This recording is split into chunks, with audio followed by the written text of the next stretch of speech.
bebas dari senyawa non lemak atau non minyak ya yang tidak diinginkan. Kemudian yang kedua, menghasilkan lemak minyak yang memiliki rendemen yang tinggi dengan biaya proses yang rendah. Nah, ini hubungannya dengan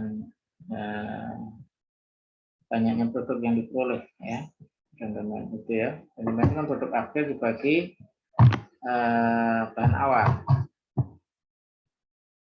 Kemudian hasilkan residu yang masih mempunyai nilai manfaat tinggi. Ini produk samping ya, yang juga bisa dimanfaatkan. Ekstraksi adalah proses pemisahan lemak minyak dari bahan-bahan yang juga mengandung lemak atau minyak baik dari bahan hewani maupun nabati. Jadi bahan yang diduga mengandung lemak ya itu diekstraksi. Pada produk hewani kandungan lemak atau minyak tinggi dengan non trigliserida rendah.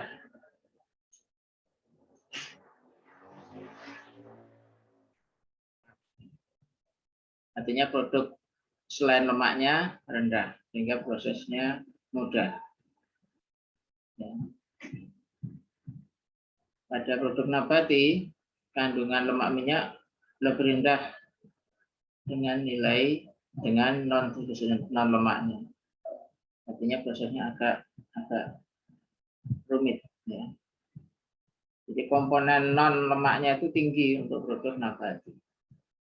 Berbeda dengan produk hewani. Kan memang produk hewani itu kan sumber bagi kita ya untuk kebutuhan gizi itu sumber lemak ini kan tinggi ya, sumber dari hewani, sehingga kemudian proses ekstraksi sumber hewani itu relatif lebih mudah. Ini tujuan ekstraksi. Ya. Jadi tujuan yang utamanya adalah bagaimana kita mendapatkan minyak yang murni. Berarti apa? Di sana ada proses pemisahan senyawa non lemak, proses pemurnian. Kita mungkin penjernihan, menghilangkan warna tidak disukai. Bentar, saya ambil minuman dulu.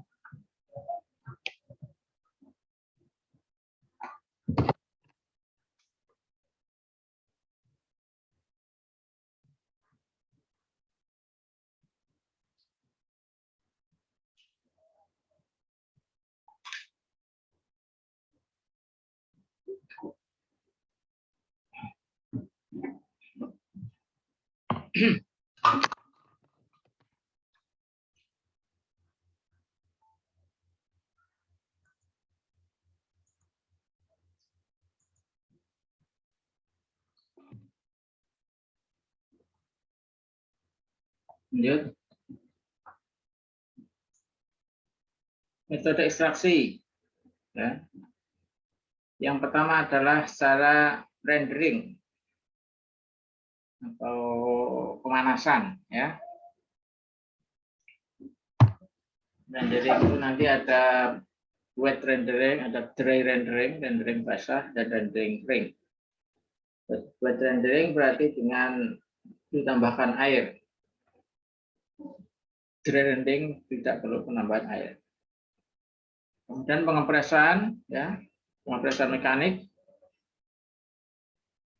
Ada yang model hydraulic press, ya. Ada yang screw press, ya, press yang apa itu ulir, ya. Ada yang model hydraulic press di apa itu seperti pompa hidrolik itu, ya. Ada yang model diulir. Kemudian yang ketiga adalah ekstraksi dengan pelarut. Pelarut untuk pelarut yang bisa menarik lemak atau minyak ya. Lemak minyak itu adalah senyawa nonpolar, sehingga pelarut yang cocok adalah juga pelarut nonpolar ya. prinsip dengan pelarut itu kan ditarik dengan pelarut, terus baru kemudian nanti setelah ditarik pelarutnya dipisahkan, gitu kan ya. Pisahkannya bisa dengan penguapan, bisa dengan apa itu sentrifugasi, ya. Kemudian yang keempat adalah ekstraksi secara enzimatis atau dengan teknik fermentasi. Ya, berarti ditambahkan enzim ya untuk menarik minyak dari suatu bahan pangan. Ini secara garis besar ya, ada 4 teknik ekstraksi. Ya, tentu masing-masing kondisi proses yang optimum yang seperti apa ya. Misalnya ekstraksi dengan pelarut itu berarti berapa komposisi bahan dengan pelarutnya, berapa banding berapa. Ya. Metodenya ekstraksi dengan pelarut itu bisa dengan maserasi, bisa dengan destilasi, ada yang apa itu perkolasi, ya, sokletasi, ya, itu berbeda-beda, ya, untuk ekstraksi dengan larut bermacam-macam. Nanti masing-masing kondisinya harus diketahui kondisi optimum.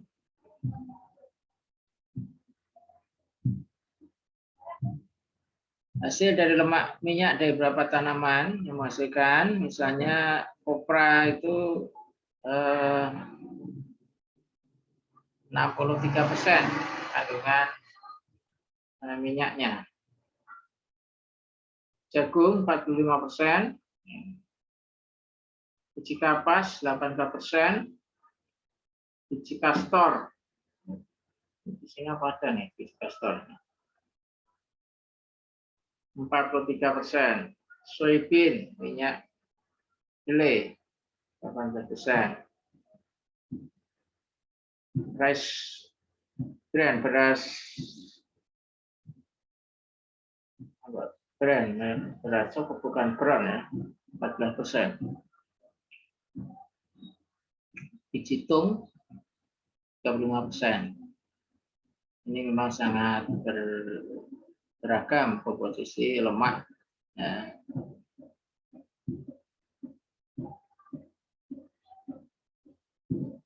Pemilihan metode ekstraksi sumber hewani atau nabati, kandungan lemak, dan kegunaan sebagai lemak edible atau non edible.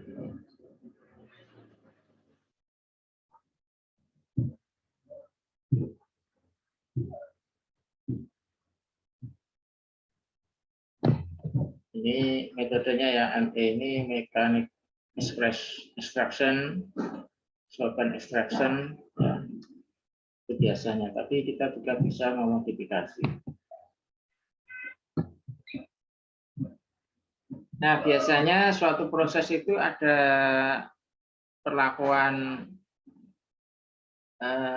awalan, perlakuan pendahuluan, ya, atau pra proses. Ya.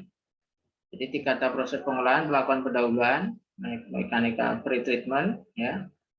Tujuannya apa? Untuk meningkatkan kapasitas, meningkatkan kualitas, menurunkan kehilangan minyak pada residu, juga untuk meningkatkan rendemen. Dan yang kedua proses ekstraksi, dan ketiga adalah pemurnian. Ya. Jadi misalnya Anda milih proses mekanik dengan press, itu ada perlakuan pendahuluan, ya.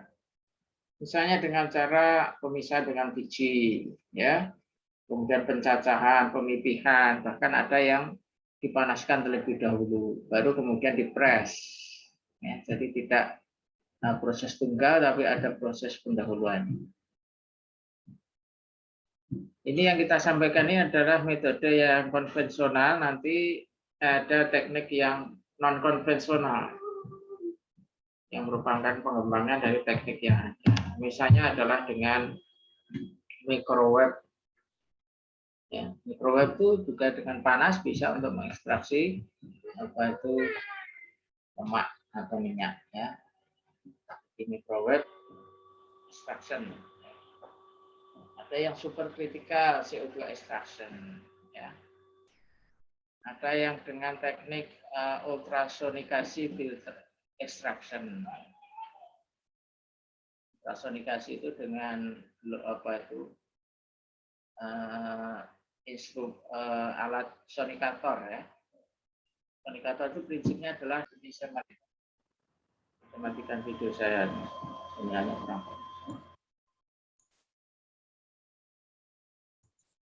Baik, sudah dilanjutkan.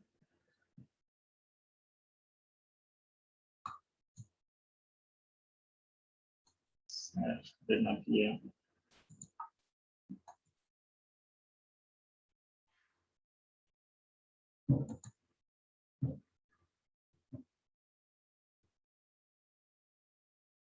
Ya, kelihatan.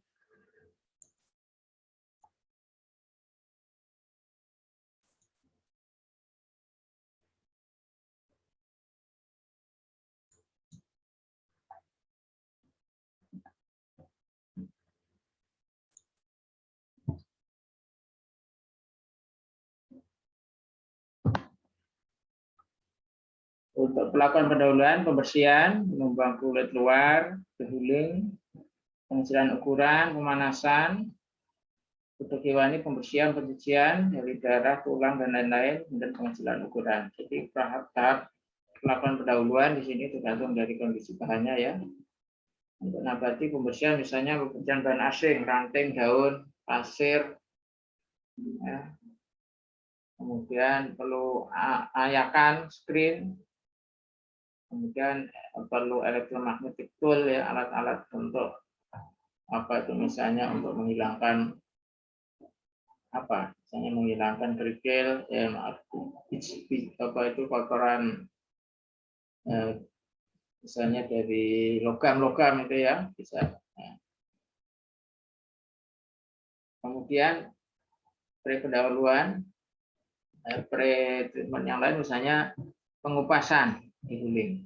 Kulit mempunyai kandungan lemak minyak rendah, contohnya kacang tanah, kedelai, seperti biji kapas, ya, palm kernel oil, dan lain-lain itu perlu dikupas, ya. Tujuannya juga untuk meningkatkan demand, menurunkan jumlah lemak pada residu, meningkatkan kapasitas alat ekstraksi.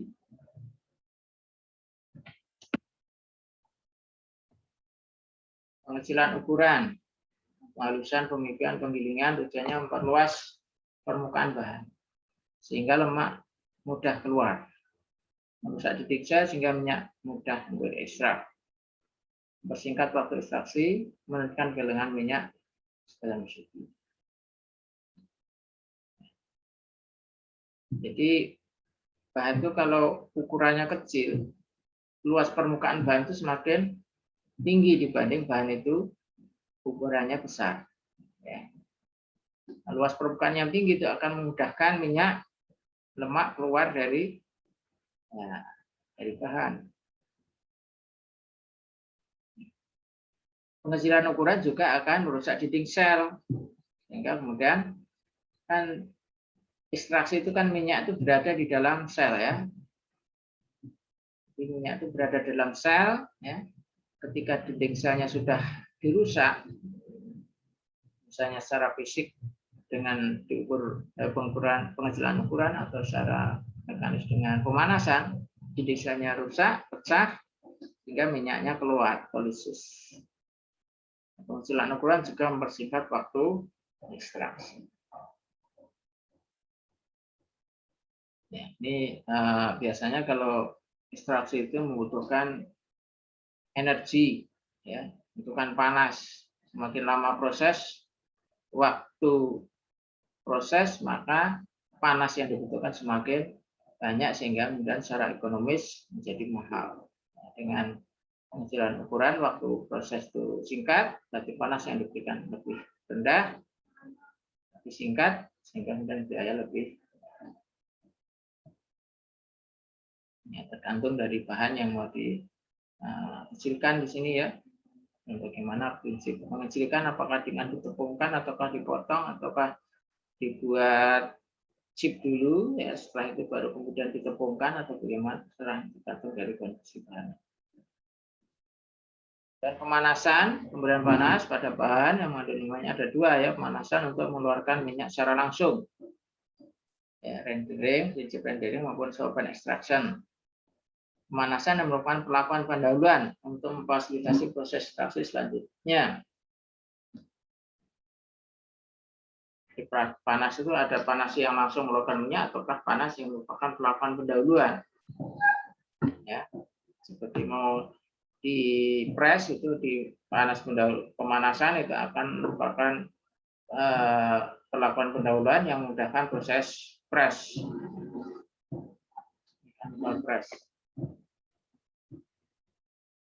Jadi pemanasan untuk memudahkan pengeluaran lemak minyak sehingga rendaman tinggi dan meningkatkan kualitas minyak.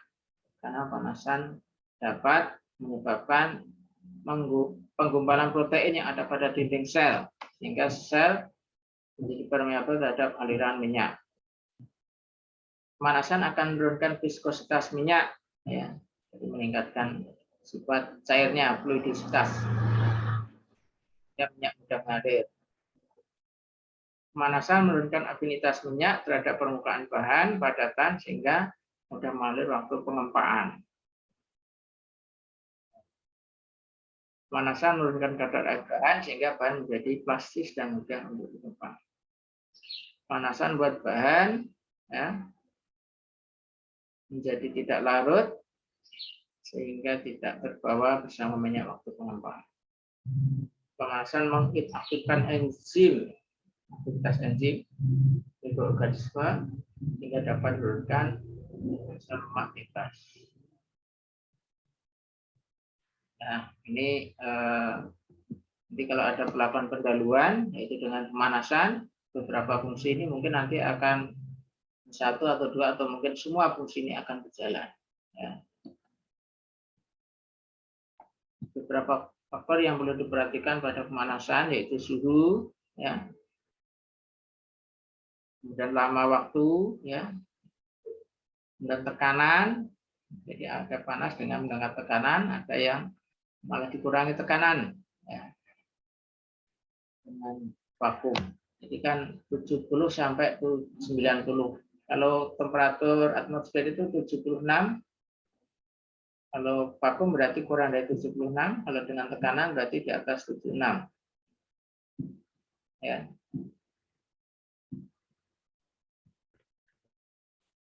Harus diperhatikan berapa kondisinya. Ini ya perlakuan pendahuluan. Nah, sekarang kita kembalikan yang mau kita proses ekstraksi itu apa? Ya. Bahan hewani, bahan nabati, bahan hewaninya bentuknya seperti apa, bahan nabatinya bentuknya apa, ya. Jadi tergantung dari kondisinya. Kalau misalnya dia adalah biji durian, ya, itu ada kulitnya, ya, mungkin ada cangkangnya, itu dikeluarkan dulu perlakuan pendahuluannya seperti itu. Ya.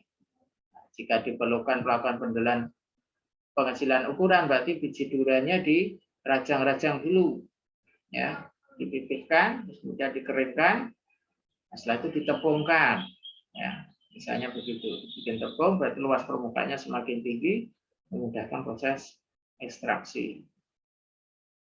Ataukah langsung, ya, dari biji durian yang sudah dipisahkan kulitnya dalam kondisi basah langsung dipres, ya, tentu nanti hasilnya berbeda ya dengan apabila ada perlakuan pendahuluan, misalnya dikecilkan ukuran.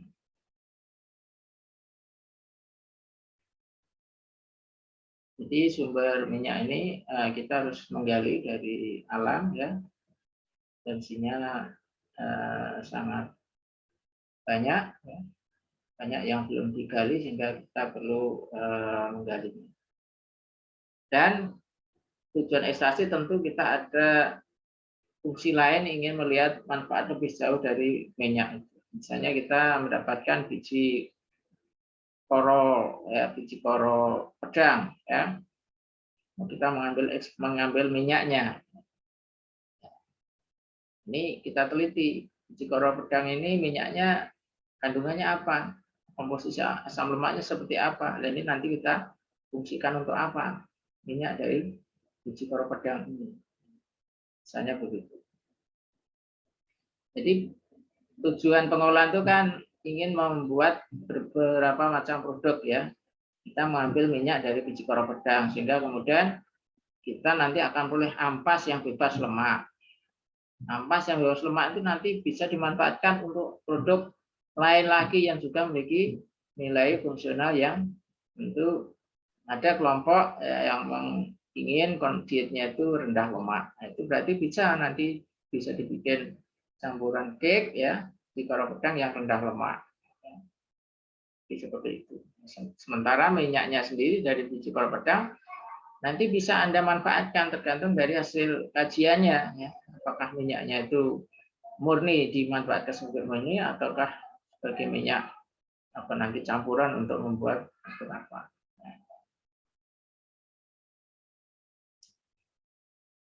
Kemudian teknik ekstraksi tadi ya saya sampaikan ini metode konvensional ya. Kemudian ada metode yang non konvensional. Itu nanti dikaji karakteristiknya ya. Rendamannya lebih tinggi mana, waktu prosesnya lebih mudah mana ya. Nah, tentunya kalau non konvensional harapannya semuanya lebih ya, lebih baik ya. Lebih tinggi rendamannya, lebih tinggi mutunya ya. Lebih mudah prosesnya. Ya tentu ada biaya produksi yang terkonversi ya, biaya produksinya biasanya menggunakan teknologi itu berarti biaya produksinya lebih mahal. Tapi kalau dikaitkan dengan waktu yang lebih efisien, gitu kan, produknya lebih bagus, mungkin pilihan non konvensional juga menjadi alternatif ya.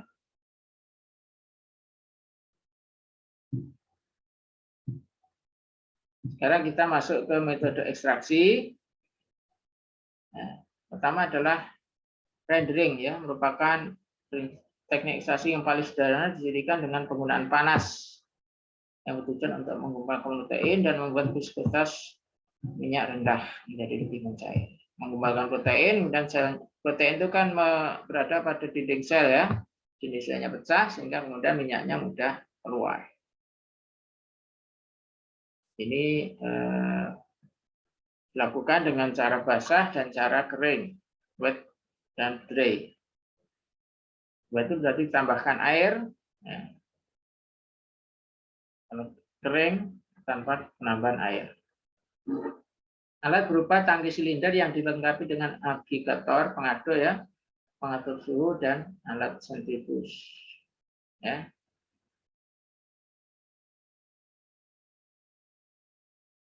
Tangki dan pengaduknya. Kalau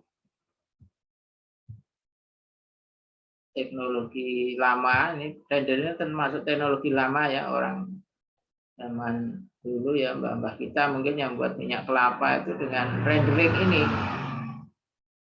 Ini minyak kelapa dibikin santan, kemudian dipanaskan. Nah itu diaduk. Aduknya pakai apa? Pakai tangan kan, pakai itu ya pengaduk ya, apa sodel atau apa gitu ya.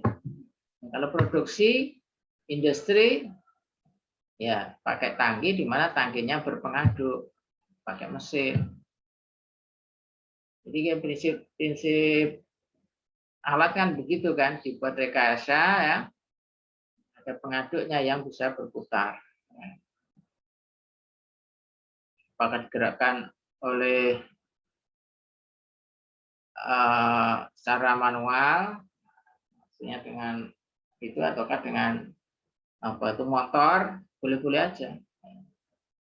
Cara manual ya bisa aja, tapi lebih mudah mengaduknya ya. Kalau pakai motor lebih bagus lagi. Ya. Jadi ini untuk teknik rendering. Kemudian yang kedua, mechanical expression tadi yang pengempresan, selain pengempaan. Silakan kalau ingin ditanyakan. Tidak apa ya, kalau ada yang kurang jelas. Prinsipnya memberikan tekanan pada bahan yang telah mengalami pelakuan pendahuluan sehingga minyak keluar dan terpisah dari bahan. Press, ya. Untuk bahan yang kandungan minyak yang tinggi, ya, dengan teknik ini akan mudah ya, kelapa, palm oil, palm kernel, nanti yang inti ya, kacang tanah, minyak jarak, minyak jagung, minyak kakao. Ada dua cara ya, di sini ada yang hidrolik, menggunakan tenaga hidrolik, dan screw pressing, menggunakan bahan yang ulir. Kalau hidrolik press itu biasanya ditekan dari atas ke bawah ya, seperti Anda itu yang dongkrak mobil itu ya, dongkrak itu kan naik ke atas. Kalau ini dari atas ke bawah ya, hidrolik press.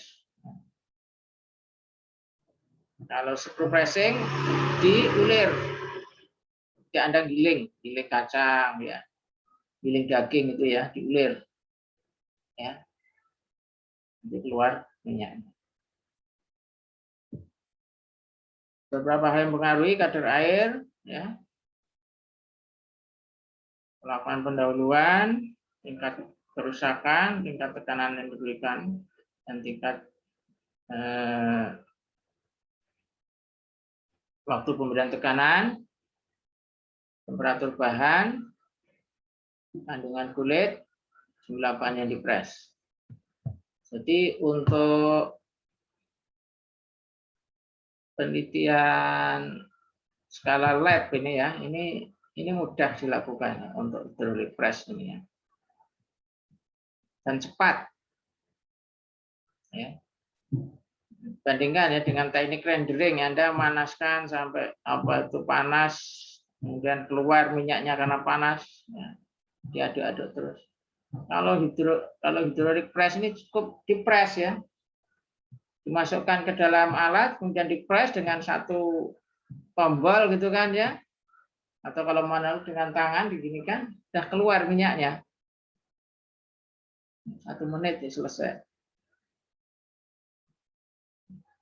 Dengan rendering ya, panaskan sampai, kalau wet berarti sampai mendidih, sampai keluar minyaknya, berarti cukup lama, dan dengan energi panas.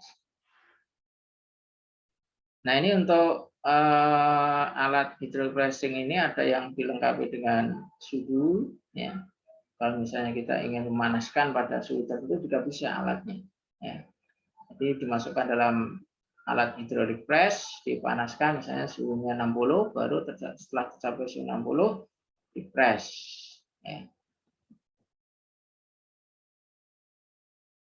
Oke ya. Yang ketiga, ekstraksi dengan pelarut. Prinsip melarutkan lemak,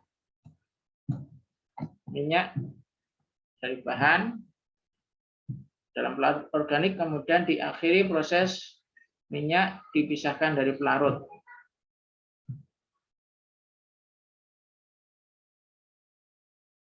Bahan yang kandungan lemak rendah tapi punya harga yang tinggi ya.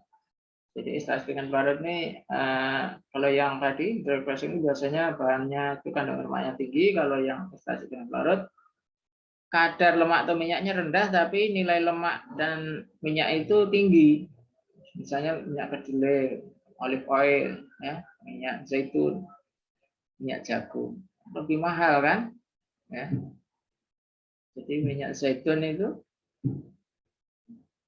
1 liter bisa ratusan ribu ya.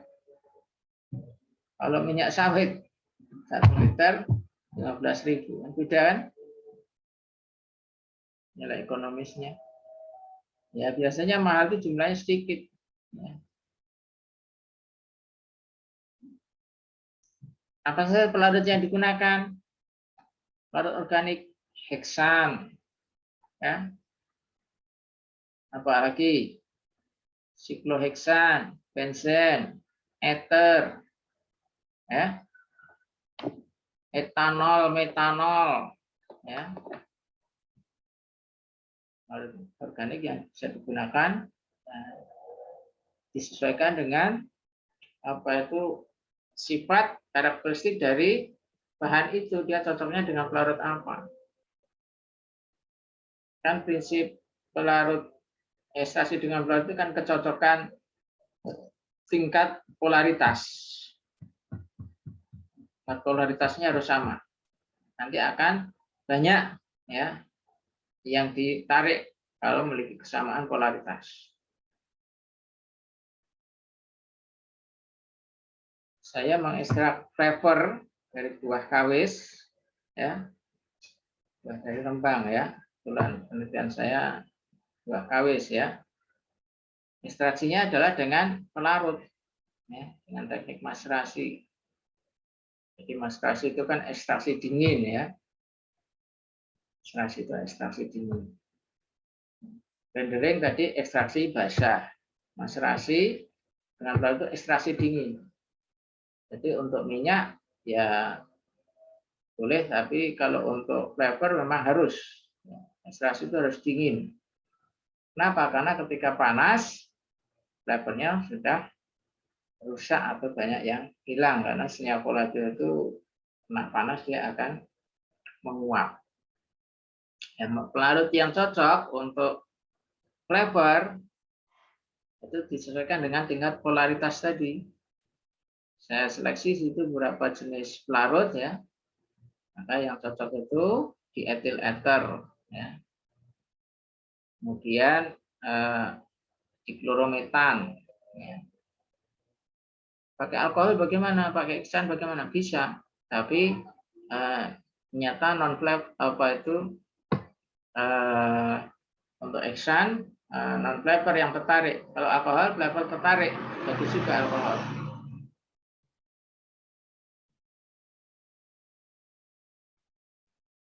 Ya, jadi ekstraksi pelarut termasuk ekstraksi dingin ya, tidak menggunakan panas. Ya kecuali kalau dengan pelarut di sini adalah dengan sokletasi yang menggunakan panas juga. Sokletasi reflux itu panas, tapi kalau misalnya ekstraksi pelarut dengan maserasi itu termasuk ekstraksi dingin. Jadi tergantung.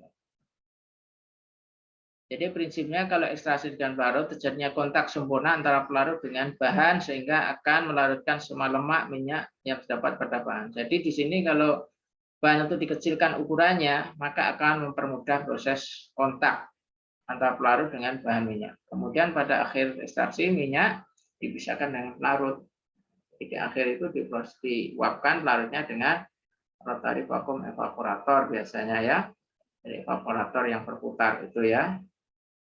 Apalagi ditambah dengan vakum rotary evaporator. Jadi tekanan rendah sehingga kemudian proses menguapkannya pada suhu yang rendah. Masih ekstraksi dengan pelarut adalah sistem perkolasi ya. Perkolasi itu dilewatkan, dihembuskan atau dialirkan. Ya. Jadi bahan dialiri ya, oleh pelarut. Prinsipnya sebetulnya hampir sama. Beberapa yang perlu diperhatikan, luas permukaan. Nah, tadi ya, luas permukaan semakin kecil, ukurannya semakin mudah. Jenis dan jumlah pelarut yang digunakan. Ya, tadi jenisnya dan perbandingannya. Jadi sebetulnya kalau semakin banyak pelarut, maka semakin banyak zat yang diambil atau minyak yang diambil. Tapi kita sudah lihat ya, kalau semakin banyak pelarut otomatis kan semakin banyak biaya. Ya, cari titik optimumnya berapa perbandingan bahan dan pelarut, 1:2, 1:1, atau berapa banding berapa. Ya. Kemudian kadar air bahan, tentu air itu menjadi yang diperhitungkan sehingga biasanya bahan itu dikeringkan terlebih dahulu supaya kadar airnya berkurang. Ya. Kemudian waktu ekstraksi, suhu ekstraksi, kemudian recovery pelarut, kemudian kembali pelarut. Keunggulan rendaman minyak tinggi, kualitas bagus. Kelemahan mahal, mudah terbakar. Nah, ini itu masing-masing ada kelebihan dan kekurangan. Ada tantangannya ya, advantage dan disadvantage-nya ya, keunggulan dan tantangan. Ekstraksi dengan enzim atau fermentasi khusus untuk pengolahan minyak kelapa, prinsip merusak kestabilan santan dengan cara menurunkan pH sampai tercapai titik isoelektrik dari emulgator sehingga terjadi pengendapan protein yang menyebabkan minyak terpisah dari air dan emulgator. Ya. Enzim ya, enzim mikrobial ya. Jadi, nanti akan mengendap ya, komponen apa itu protein, penggumpalan protein, sehingga kemudian terpisah sehingga yang ada tinggal air dan minyak. Nah, air dan minyak otomatis akan terpisah ya. Air berat jenisnya lebih tinggi daripada minyak sehingga posisi air di bawahnya minyak. Jadi minyaknya di atas.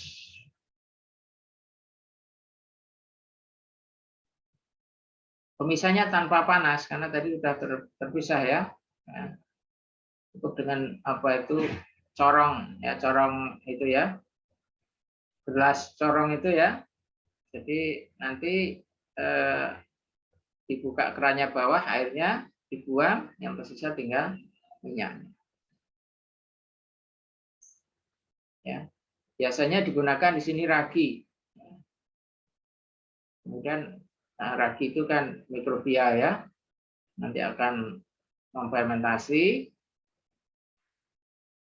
juga ditambahkan kalau kita ragi enzim tertentu, misalnya enzim bromelin. Nah, untuk proses fermentasi harus diperhatikan suhu, jumlah enzimnya, dan waktunya. Jadi harus dioptimasi. Anda bisa melakukan desain penelitian di sini, pelakuan misalnya mau 3 faktor boleh, mau 2 faktor boleh. Kalau misalnya dokter dipilih, Anda misalnya sudah tetapkan dari literatur misalnya suhunya 60, berarti Anda tinggal ya, nomor 2 dan 3 ini yang Anda desain penelitiannya. Ngaruh konsentrasi enzim dan waktu fermentasi terhadap kualitas CPO. CPO apa? VCO, virgin coconut oil ya. Atau Anda mau pakai variabel ininya, ya, jumlah raginya, konsentrasi ragi. Anda sudah tetapkan suhunya dan waktu fermentasinya. Boleh, tergantung dari bahannya. Nah, ini tahap ketiga ya, dari ekstraksi itu adalah pemurnian. Ini yang pekerjaan yang tidak mudah juga. Pekerjaan yang tidak mudah. Untuk mendapatkan minyak yang murni. Jadi kalau ekstraksi tadi sudah berhasil, maka langkah berikutnya adalah bagaimana memurnikan lemak atau minyak. Jadi memisahkan senyawa kotoran ya dari lemak minyak semaksimal mungkin dengan kehilangan minyak serendah mungkin dan kerusakan terhadap senyawa non-gliosida yang diperlukan semen. Ada 3 jenis kotoran ya, yaitu senyawa impuritas di sini ya. Kotoran tidak larut dalam minyak, fat insoluble component. Dengan prinsip pengendapan, penyaringan, sentrifugasi. Kotoran yang berbentuk suspensi koloid dan minyak. Ini yang agak susah ya. Jadi dengan mengalirkan uap panas atau dengan cara elektronik, diikuti cara mekanik. Kotoran larut dalam minyak ini juga lebih susah lagi ya. Dengan cara neutralisasi, dekolorisasi, dressing, deodorisasi. Ya. Di produk UMKM itu tantangannya di sini untuk mendapatkan minyak murni. Ini proses ini biasanya memerlukan kecermatan, memerlukan keahlian. Ya. Kalau produk industri dia sudah terkontrol proses ini. Kan punya tim quality control. Produk UMKM ya ini masih perlu apa itu keahlian ya, sehingga kemudian produknya itu berkualitas juga. Tahap pemurnian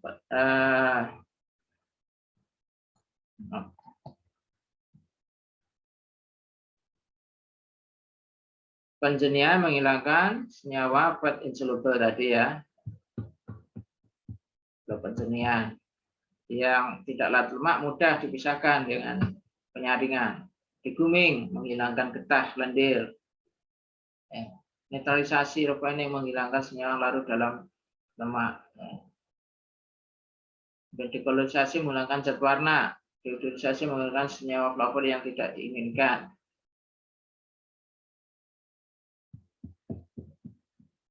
Penjernihan dan deguming penting dilakukan dengan tujuan memudahkan proses netralisasi. Lendir dapat menyerap minyak, lendir dapat menghilangkan bentukan sabun, ya.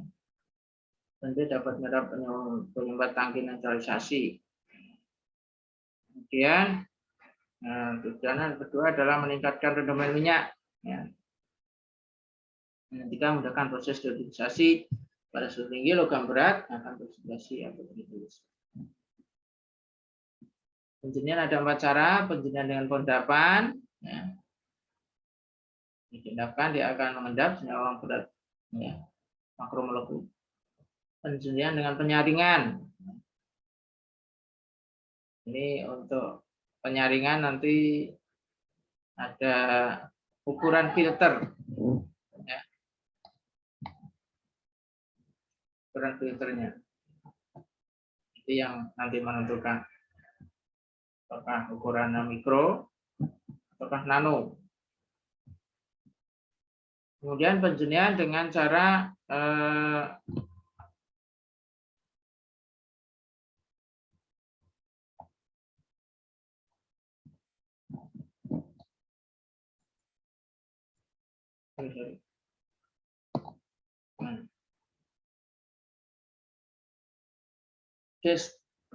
destearisasi atau winterasi, khusus untuk menghilangkan trigliserida padat yang menyebabkan kekurangan minyak pada suhu rendah.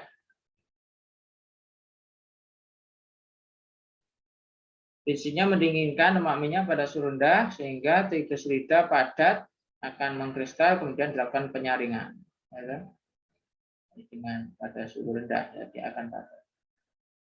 Penjernihan dan sentrifugasi efektif untuk menghilangkan senyawa suspensi koloid yang sangat halus. Sentrifuge diputar ya dalam sentrifugasi sehingga kotoran akan terpisah.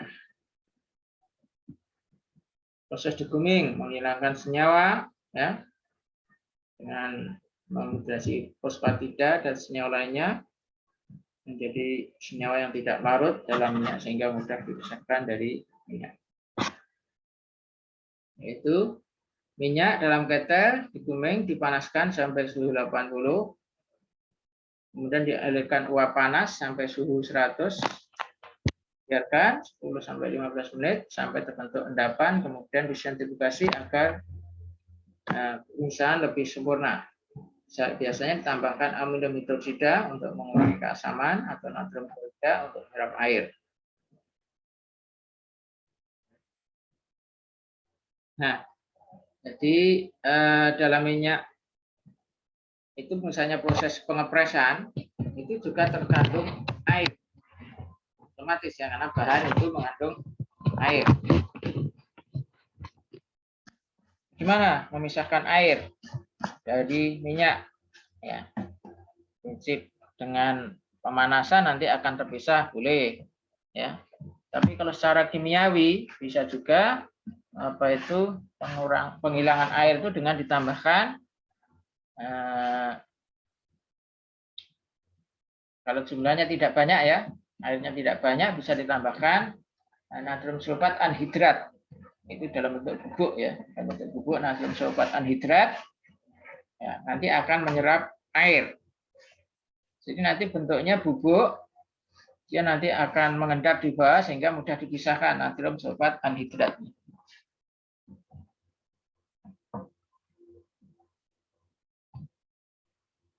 Jadi untuk memurnikan minyak ya tadi ya. Kemudian proses netralisasi merupakan proses menghilangkan senyawa, terutama asam lemak bebas.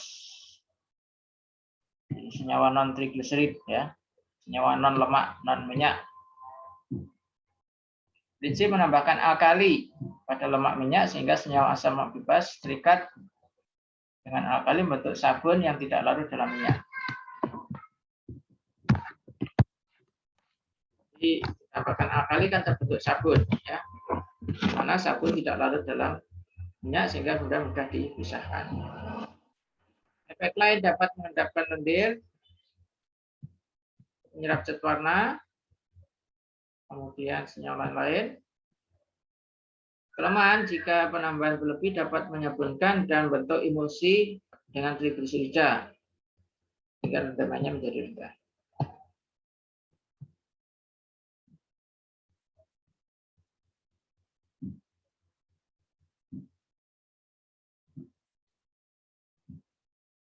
Nah, jadi ini secara umum demikian ya proses yang ketiga ya, proses pemurnian. Ini kajian tentang ini juga sudah banyak sehingga Anda juga misalnya ingin melakukan eksplorasi mencari sumber-sumber minyak yang belum diteliti orang lain, maka tadi langkahnya ada 3 tadi ya, pra, kemudian ekstraksi, dan tahap ketiga adalah pemurnian. Adapun pemurnian beberapa tahap tergantung dari kondisinya. Kalau dia mengandung warna, dihilangkan warnanya. Kalau mengandung senyawa non trigliserida, dipisahkan non trigliserida.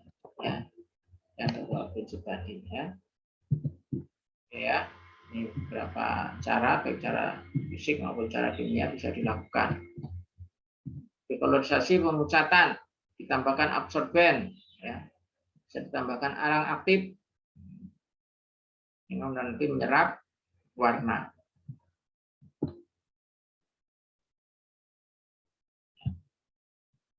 Pemucatan dengan bahan kimia bisa ditambahkan dikromat peroksida, ozon, klorin.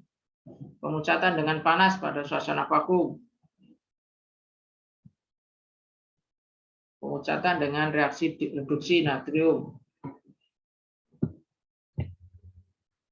Proses deodorisasi, penghilangan odor yang tidak atau odor yang menyimpang ya. Jadi bisa dengan mengalirkan uap panas ya, sehingga kemudian menguap odornya. Dan kemudian biasanya di akhir proses ditambahkan senyawa antioksidan supaya tidak terjadi oksidasi. Baik ya, ini metode konvensional untuk ekstraksi lemak dan minyak. Namun metode konvensional ini masih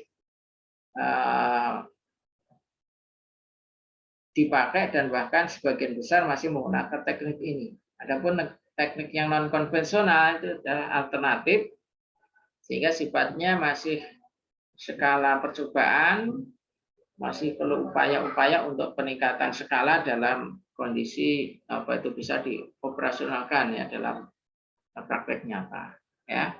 Tapi penggunaan teknik non konvensional bagaimanapun biarpun itu tidak aplikabel, tapi menjadi sebuah cara berpikir ya alternatif ya untuk meningkatkan mutu ya. Memang dengan non konvensional tentu dengan peralatan yang tidak sederhana.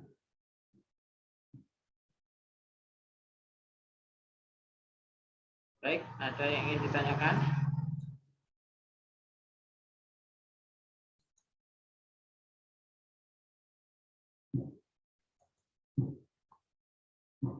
Ada yang ingin ditanyakan? Belum? Ada gangguan sinyal? Halo?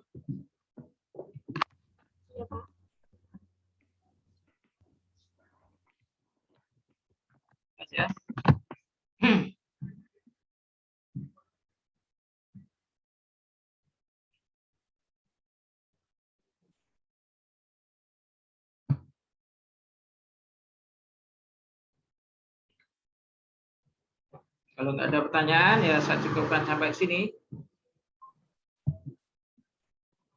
Pak, izin bertanya. Silakan. Izin bertanya, Pak. Tadi kan dijelaskan metode ekstraksi ada 2 cara, wet rendering dan dry rendering. Itu adakah perbedaan dari hasilnya signifikan atau enggak ya, Pak? Terima kasih. Nah, nanti bandingkan satu produk dipakai teknik wet rendering dengan dry rendering. Ya, ada kelebihan dan kekurangannya. Kalau wet rendering otomatis kan ditambahkan air, sehingga kemudian proses pemurnian menjadi lebih berat. Kenapa harus memisahkan air? Ya. Kalau dry rendering tanpa air, pemurnian lebih mudah karena airnya relatif sedikit atau tidak ada air yang ditambahkan, kan? Nah, namun untuk wet rendering di situ juga punya kelebihan. Banyak minyak yang rendemennya tinggi, ya, dibanding yang dry rendering. Jadi memang di sini ada kelebihan dan kekurangannya. Jadi air itu kan membantu mengeluarkan minyak, ya, seperti ini loh pembuatan santan itu. Dengan air maka santan menjadi mengandung minyak itu mudah dikeluarkan. Ya. Kalau dry rendering berarti buat minyak kelapa hanya diparut saja kelapanya tanpa tambah air, terus langsung dipanaskan. Ya, ya memang masing-masing ada kelebihan dan kekurangan. Ya, ya itu silakan nanti Anda kalau penelitiannya di situ, kalau pokok di situ silakan dibandingkan kelebihan dan kekurangan masing-masing. Baik, terima kasih, Pak. Ya, silakan yang lain.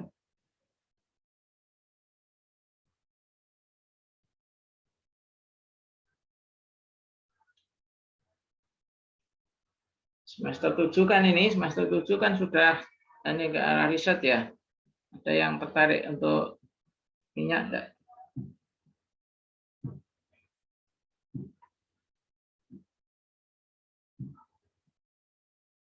Kalau ada yang tertarik ya, mungkin bisa saya bantu referensinya.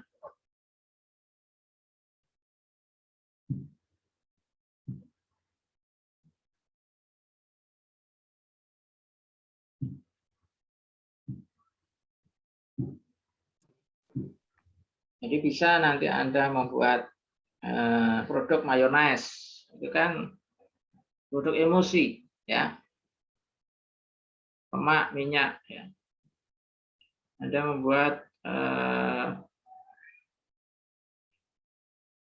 dak kakao, ya, atau bikin formulasi untuk isian coklat, itu kan produk lemak minyak juga itu ya. Silakan dan formulasinya atau penelitian dasar ekstraksi ini penelitian dasar ini ya. Anda mengekstrak minyak cinangka, Anda mengekstrak minyak ada pohon saga di sini, pohon saga yang bijinya kecil-kecil merah itu ternyata minyaknya juga tinggi ya. Biji saga itu minyaknya bagus ternyata ya. Nah, di Papua itu minyak merah bunga merah itu minyaknya juga tinggi dan bagus juga ya. Silakan mengeksplorasi penelitian kategori penelitian dasar teknik ekstraksi ya. Ya sudah diteliti apa, mungkin itu bisa Anda teliti lagi dengan ditingkatkan kualitasnya, tingkatkan rendemennya, atau memang belum diteliti orang. Nah, seperti di Kalimantan tuh tanaman bajakah itu ternyata antioksidan tinggi. Bagaimana mengekstrak bajakah? Ya, komponen bajakahnya apa? Senyawa fenol. Kalau itu tidak hanya minyak itu kan, tapi komponen bioaktif. Tapi mungkin komponen bioaktif itu adalah dalam lemak. Berarti prinsipnya kan ekstraksi minyak, ya. Kalau senyawa bioaktifnya adalah larut dalam lemak. Jadi prinsipnya adalah ekstraksi lemak itu. Ekstraksi bahan aktif dari pohon bajakah.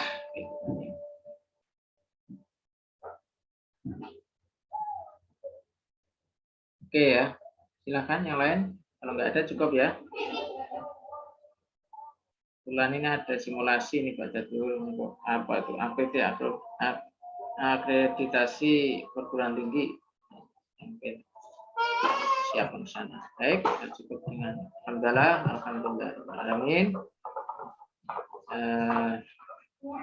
Maaf. Assalamualaikum warahmatullahi wabarakatuh. Waalaikumsalam warahmatullahi wabarakatuh. Terima kasih, Pak. Waalaikumsalam warahmatullahi